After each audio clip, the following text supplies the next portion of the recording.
Hey everyone, my name is Russ Kleve. I was one of the first United States FSH muscular dystrophy patients to try umbilical stem cord treatment in China back in 2009. I thought I'd give you all an update on what's happened since then, since I've had a lot of questions, and I've also had questions about my progression, which I'll show a little later in this video. To start off with, it's been almost 10 years since I got back from China. My treatment included about 5 weeks stay at Hangzhou, China, and I was staying in a hospital at that time, provided all the stem cells I needed.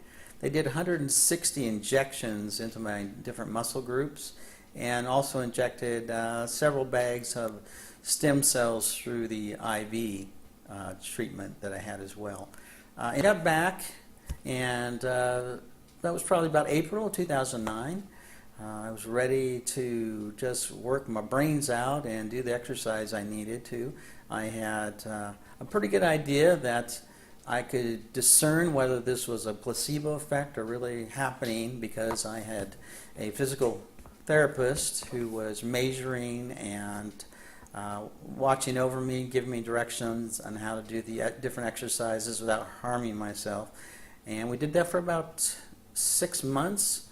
And then about the first part of 2010, January early on, I started to feel that the results that I was first experiencing, very positive, a lot more energy, a lot more strength. I even found that I had about 2 inches of muscle mass gain in my legs, about 1 inch in my arms, and 15 to 20% increase in strength.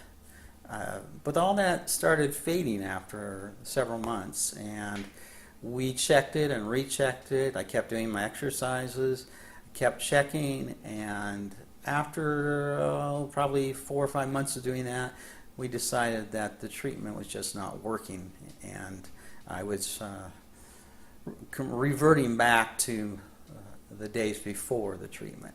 A video about my China trip was uploaded to the net, and an excerpt from my blog was published in a book called Perspectives on Diseases and Disorders, Muscular Dystrophy. It was by Gale Cengage Learning, and it's from 2012 by Greenhaven Press. Also in 2016, I married for the very first time an awesomely wonderful woman named Lauren. So things aren't so bad. Anyway, here's my personal FSH muscular dystrophy progression history. I was second born of 4 children in my family. My mother, along with all of his kids, were born with FSH, MD, all in differing severities and with different onset ages. I seemed to have the least severe case and didn't experience any issues really until about age 27, when my foot drop issue started. My left foot began turning inward just enough for me to cause me tripping, and down I went. I got up easily, but that just happened occasionally at that time. Around age 30, I decided to go back to school and get a paralegal degree, and then went on to a nearly 25-year career in the field. By age 35, I had begun to use an adjustable height walking stick for balance. By 38, I was no longer able to climb stairs or to do any kind of running by then. By age 40, I began using ankle-foot orthotics. By age 45, I was no longer able to get up from a fall without assistance. So I purchased a remote-controlled power lift to help me get up a little bit easier when I'd fall. About age 51, I purchased a ramp van and began using a power wheelchair part-time, mostly for mobility outside of my house and my office. And I realize all this may sound like a pretty bad trip, but it really hasn't been.